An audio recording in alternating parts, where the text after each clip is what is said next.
Morning everyone. আজকে সকালটা তিনজনে একসঙ্গে শুরু করছি, তাই না? ভালো করে বলো সবাই, গুড মর্নিং। পোকলে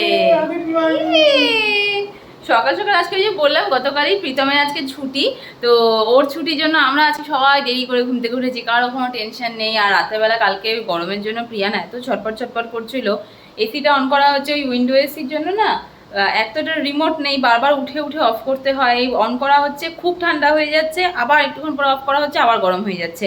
তো বারবার বারবার এই ঘুম ভাঙছে, তার জন্য ঠিকঠাক ঘুমটাও হয়নি, তাই আজকে দেরি করেই ঘুম থেকে উঠেছি। আর এখন আমরা করব তিনজন মিলে একসঙ্গে ব্রেকফাস্ট। সবার ব্রেকফাস্ট তো রেডি, আমি দেখাই আজকে আমাদের ব্রেকফাস্টে কি আছে। প্রথমেই আছে আমাদের এনার্জি ড্রিঙ্ক, আর প্রিয়ানের জন্য কর্নফ্লেক্স আর জল। আর এই হচ্ছে আমরা প্রীতমের এটাকে কি বলে, মিষ্টি বন, তার সঙ্গে ডিমের অমলেট, মানে এটা ব্রেড অমলেট, বাটার ফ্রাই করা। এটা অ্যাকচুয়ালি বানিয়েছে আজকে প্রীতম। আমি ঘুম থেকে উঠেই ভাবলাম যে কি বানাবো তো দেখছি অলরেডি বানানো হয়ে গেছে। আজকে ওর ছুটি, তো সারপ্রাইজ দিয়েছে আমাদের। আপা এটা কি কালারফুল কালারফুল দেখতে, তুমি তো কোনোদিনও খাওনি এটা। না আজকে খাবে? হ্যাঁ দেবো, দাঁড়াও। প্রিয়ান যখন একদম ছোট, আমরা শিলিগুড়িতে, তখন থেকে আমি প্রীতম আর প্রিয়ানকে নিয়ে ডাইনিং টেবিলে বসে খাওয়ার অভ্যেসটা করতাম।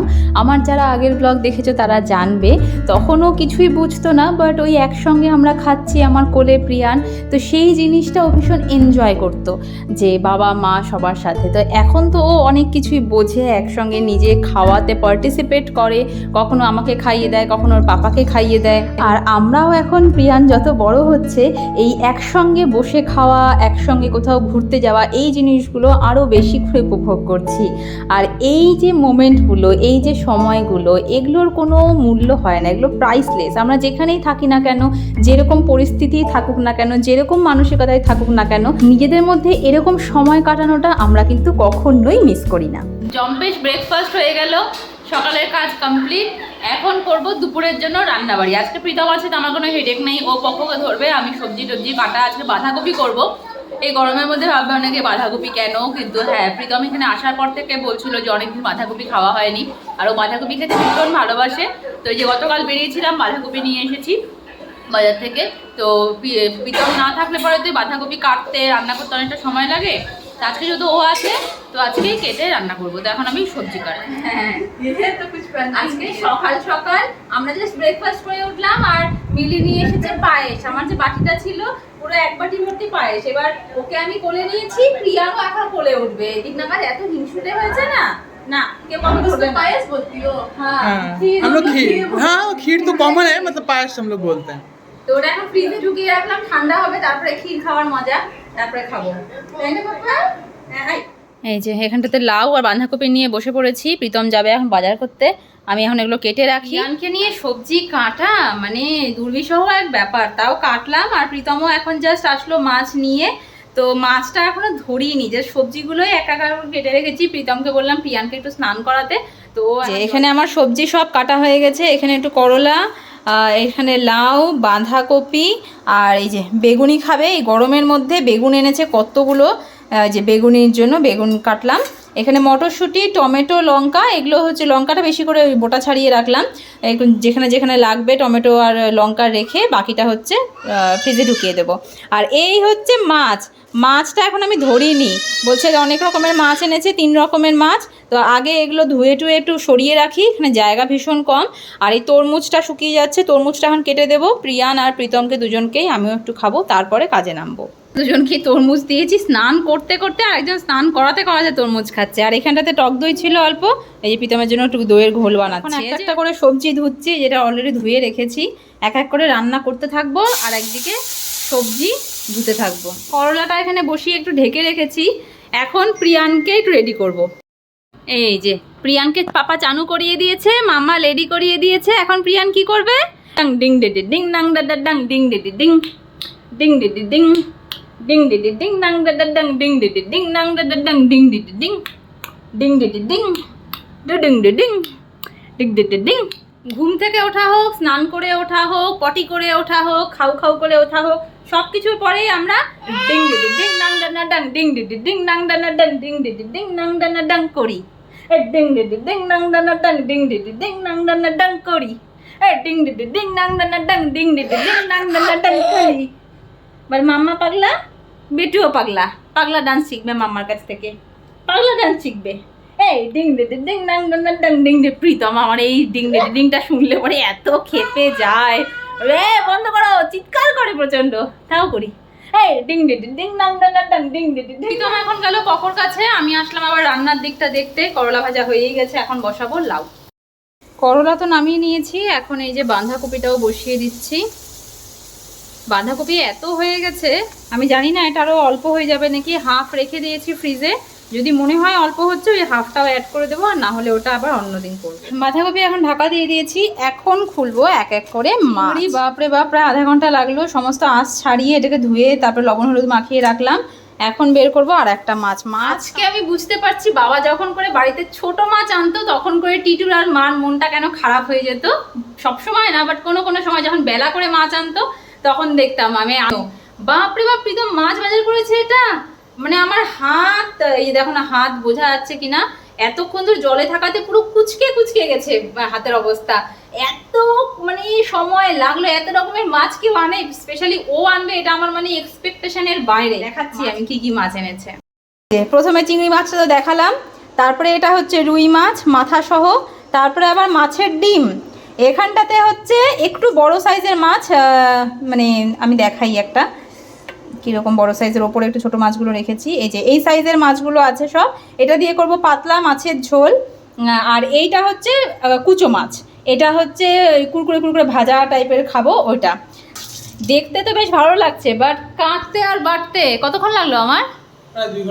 প্রায় 2 ঘন্টার কাছাকাছি। আমার ছেলেটা এতক্ষণ ধরে কত করেছিলে, আমার কাছে আসে আর একটু করে মন খারাপ করে আমার দিকে তাকায়, আর আমার হাতে তখন মাছের এই অবস্থা যে আমি ওকে আর নিতে পারছি না।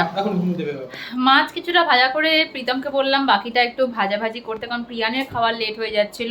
ওকে এখন খাওয়ালাম, আজকে ওকে খাইয়েছি টক দই আর ভাত। আমি এই গরমের মধ্যে টক দই চিড়ে দিয়ে বা টক দই ভাত দিয়ে খেতে ভীষণ প্রেফার করি। আর প্রিয়ানকেও অনেকদিন ধরে ভাবছিলাম খাওয়াবো, বাট হয় না, বাচ্চাদেরকে প্রথমেই সব কিছু তো স্যুট করে না বা একটু সময় লাগে, তাই ওকে আজকে হালকা জল দিয়ে দইটাকে ভালো করে ঘোলের মতন বানিয়ে সেটা দিয়ে খাওয়ালাম। প্রিয়ানকে ফাইনালি ঘুম পাড়িয়ে যে প্রীতম আর আমি এখন বসবো। কি কি আজকে রান্না হয়েছে বলো? মাছ ভাজা, হ্যাঁ, বেগুন ভাজা, হ্যাঁ, এটা হচ্ছে তোমার লাল শাকের ডাঁটা চচ্চড়ি, ডাঁটা চচ্চড়ি, সেটা সবচেয়ে ভালো হয়েছে। হ্যাঁ, তারপরে হচ্ছে করলা ভাজা, হ্যাঁ, বাঁধাকপি, হ্যাঁ, ডাল আর ভাত। এই হচ্ছে এখনকারের খাবার। আর বাকি যেগুলো রান্না দেখালাম সেগুলো আর আজকে না, ওগুলো পরে রান্না করব ধীরে ধীরে। মাছগুলো সব ভেজে রাখাই হয়েছে। আবার লুচি? তোমার খালি লুচি আর লুচি, পরোটা করে দেবো না পরে। খাওয়া দাওয়া জাস্ট হলো। দিল্লি বসে এরকমভাবে বাঙালি খাবার খাবো কখনো ভাবিনি, আর এখানে এত সুন্দর মাছ পাওয়া যাবে সেটাও ভাবিনি। তো এখন যা গরম, আর ট্যাঙ্কির জল প্রচণ্ড পরিমাণ মানে ছ্যাঁকা লাগছে। শীতের সময় আমরা যখন স্নানের জন্য জল গরম করি তখনও হয়তো এতটা জল গরম হয় না, যেটা এখন নর্মাল ট্যাঙ্কির জল গরম। তাই জন্য প্রীতম এখন বললো যে একটু ঘুমিয়ে নিই। ও প্রিয়ানের সাথে গিয়ে ঘুমিয়েছে, আমি খেয়ে দিয়ে উঠে ঘরটা পরিষ্কার করলাম। এখন যেটা করব, মাছের ডিমটাকে শুধু কিছু করা হয়নি, মাছের ডিমটা বসিয়েছি সেদ্ধতে, রান্না হয়ে গেলে মাছের ডিমটা ফ্রিজে রেখে রান্নাঘরটা পরিষ্কার করে তারপরে আমি যাব। আমি একটু রেস্ট করব, ব্লগ এডিট করব, অনেক কাজ আছে। তারপরে গিয়ে সন্ধেবেলায় স্নান করবো। আমাদের লাউটাও করা হয়নি, লাউটা আমি ফ্রিজেই রেখে দেবো, কালকে লাউ ঘন্ট করবো। আর এখানে মাছের ডিমটা বসিয়েছি, এটা হয়ে গেলে পরে আমার কাজ শেষ। তারপরে এই যে গ্যাস ট্যাস পরিষ্কার করা, এখানে বাসন আছে এগুলো ধোয়া, এগুলো সব একের পর এক করতে থাকবো। মাছের ডিমের ভুজিয়া কিন্তু হয়েই গেছে, এখন এটাকে ঢেলে রাখবো আর ঠান্ডা হলে ফ্রিজে ঢোকাবো।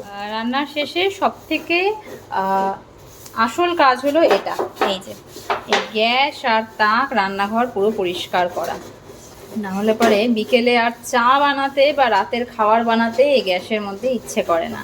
আর বাসি কাজটা যখনকার একটা তখন করে ফেললে পরে আর কোনো হেডেকই থাকে না। আমার গ্যাস তাক সব মোছা কমপ্লিট, রইল বাকি বাসন। জল হাত দেওয়া যাচ্ছে না, এই যে হাতের এই জায়গাগুলো পুরো পুড়ে যাওয়ার মতন ছ্যাঁকা লাগলো, তাই এখন বাসনটা আর ধোবো না। এখন গিয়ে আমিও একটু যাই, আর তার আগে এই যে খাওয়ারগুলোকে একটু ব্যবস্থা করতে হবে। খাওয়ার আজকে ফ্রিজ পুরো ঠাসা হয়ে গেল। আমার সমস্ত কাজ, বাচ্চা এখন 4:45, ফ্যান লাইট সব অফ করে দিয়ে, ও এই দরজাটা আটকাতে হবে কারণ বাইরে ছুটছে পুরো লু।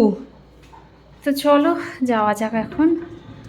একটু রেস্ট করতে। এবারে যে সন্ধ্যে 7টা, আর আমরা আগের দিন যতগুলো জায়গায় রুম দেখে এসেছিলাম তার মধ্যে 2-1টা নাম্বার এনেছিলাম, আজকে ফোন করলাম তো বললো আর কিছুক্ষণের মধ্যেই যেতে রুম দেখার জন্য। তো আমরা বেরোবো এখন। প্রীতমকে বানিয়ে দিলাম এনার্জি ড্রিঙ্ক, আর এই যে প্রিয়ানের জন্য সেরেলাক, ওকে খাইয়ে রেডি করে তারপরে এখন যাবো আবার রুম দেখতে। রুম আর পছন্দ হচ্ছে না, এত যে চাপা। আয় আয় আয়, এই যে এদিকে আয়, এই যে the wheels on the bus go round and round, এটা নাম বেরুল যাবো, round and round। ওকে খাওয়ানো আরো চাপ, মানে আগে যে মাঝখানে ওর কার্টুনের গানগুলো করতাম থেকে খেতো, এখন সেটাও পুরনো হয়ে গেল। আয় বাবা বেরোবে যাবো, শান্তি আসবে, আয় আয় আয়। The wheels on the bus go round and round, এ না চলো বাবু আমরা যাই, চলো বাবু চলো, পপোকে রাখো, না তো খেতে হবে না, যা